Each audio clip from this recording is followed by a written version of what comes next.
on the expected implications of the Union Budget 2023 on the financial sector. Before directly coming up to the detailed analysis of financial sector, I want to draw attention to the phenomena reflected here.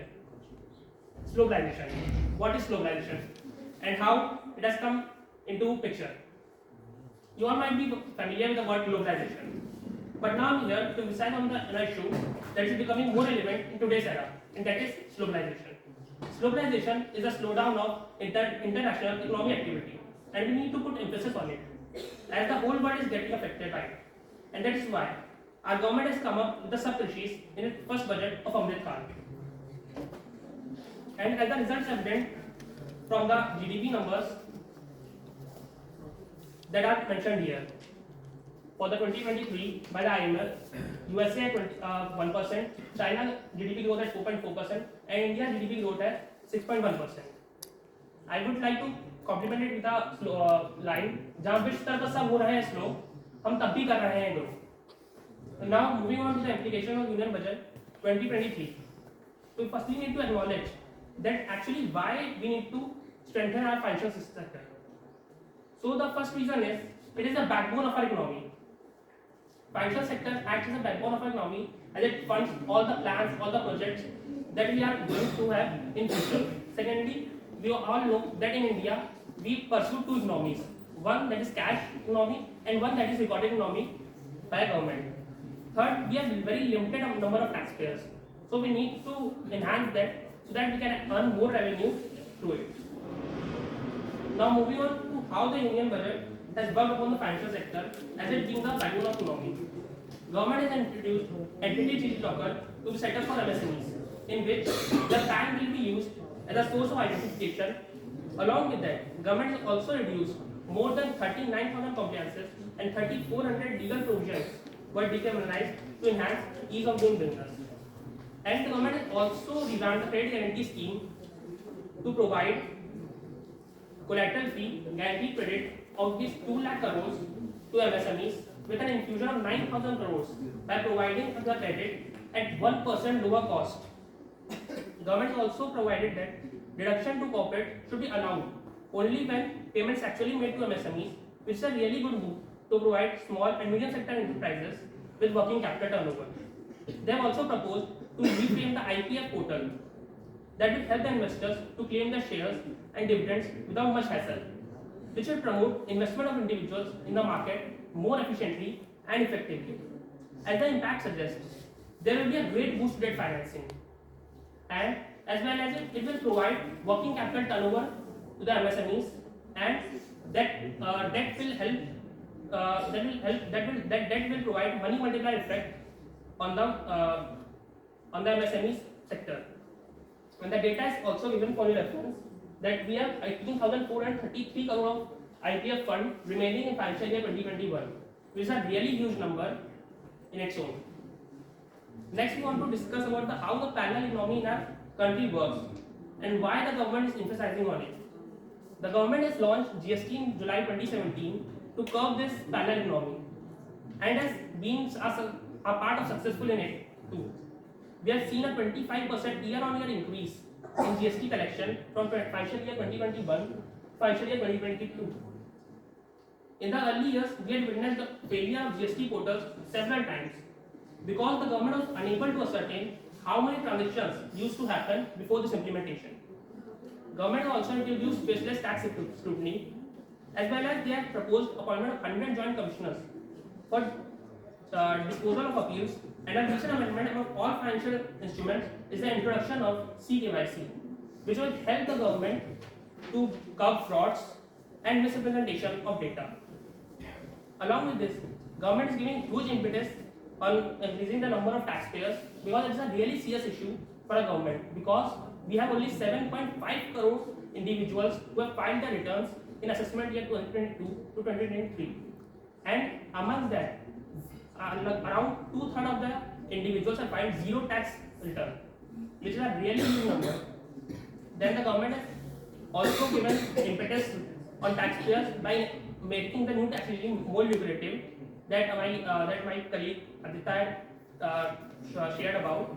It has enhanced limits for presumptive taxation that reduce the highest surcharge that used to be for individuals having income more than 5 crores.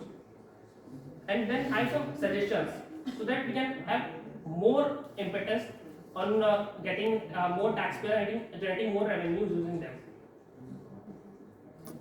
Apart from the 35,000 crore of loss in net tax revenue that the government will be having by revamping this new tax regime, there are some impacts that you can see.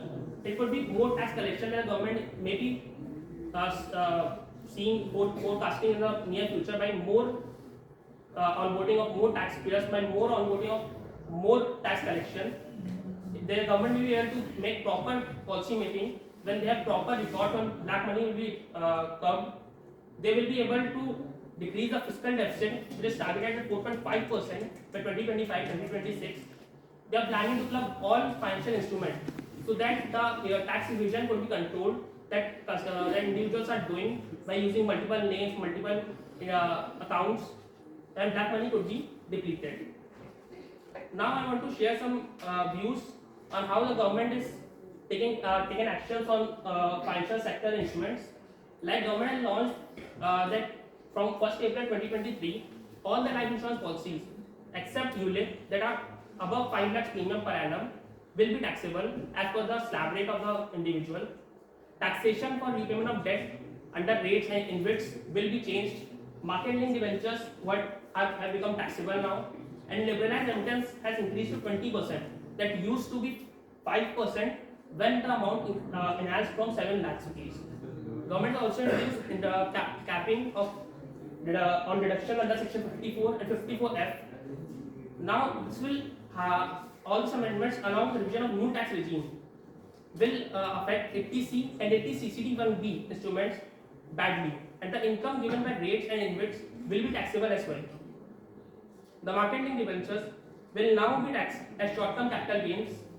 EDS on liberalized remittance that I have talked about, it will reduce global investing, and this could be seen as a good point as well because the government is focusing that domestic investing should be increased. But the introduction of capping of section 54 and 54F could cause the emergence of black money as people will be thinking of evading the taxes, evading the taxation, and many other ways to reduce the tax liability. Now I have some few suggestions in a general form that could be good for consumerism and could enhance the tax revenue of the government as well. Firstly, cryptocurrency caution not currency.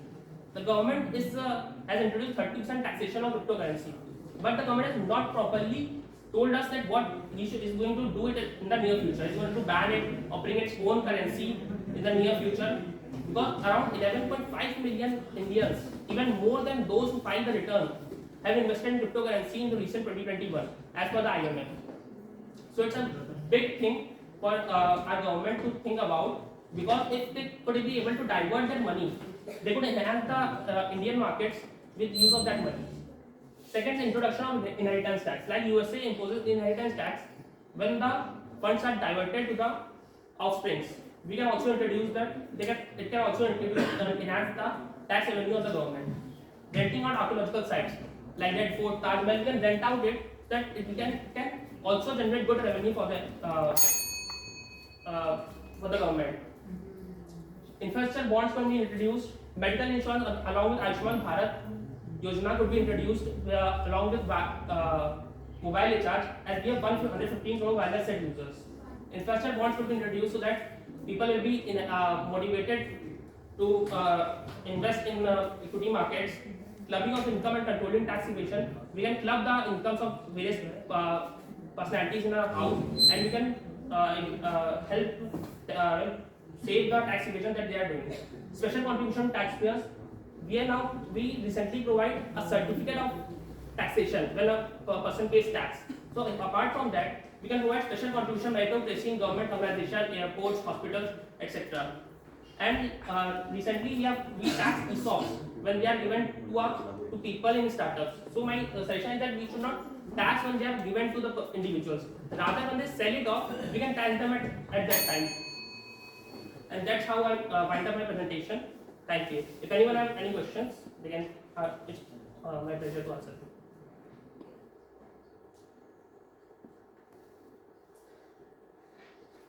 I have lots of questions. Yes, sir. Please.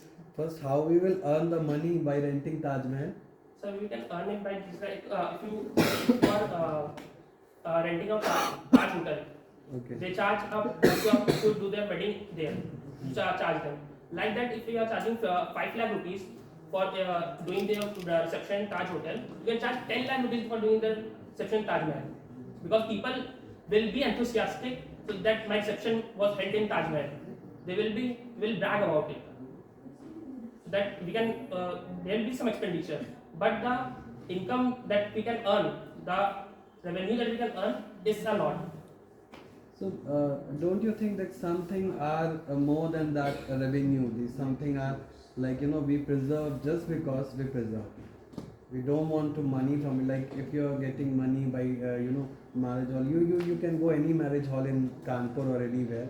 If any Kanpuriya will go to the Taj Mahal and he you know, celebrated his anniversary or So it will exploit yeah. exploit the something. So So don't that's you think what I that thought, would be- but I thought that it could be a suggestion, but I was thinking that it wasn't a good suggestion, but I thought that it could be done with some measures the government has can take. Don't you think like people will write A loves B on the Taj Mahal and People are still doing it. the other thing is IEPF, you told about IEPF. Yes. So how you know, making this new portal will help us? The making this new will help us because recently we have to go from MCA for claiming our IPF. So now at time the second version they have launched is not working actually. If you have ever gone through that website, you might be able to that if you are generating a user ID, you are not getting your passwords. It might delay 1 month, 2 months. They are not having proper response grievance cell for it. So they are planning to have a grievance cell, a proper body for that management by implementing 3.2.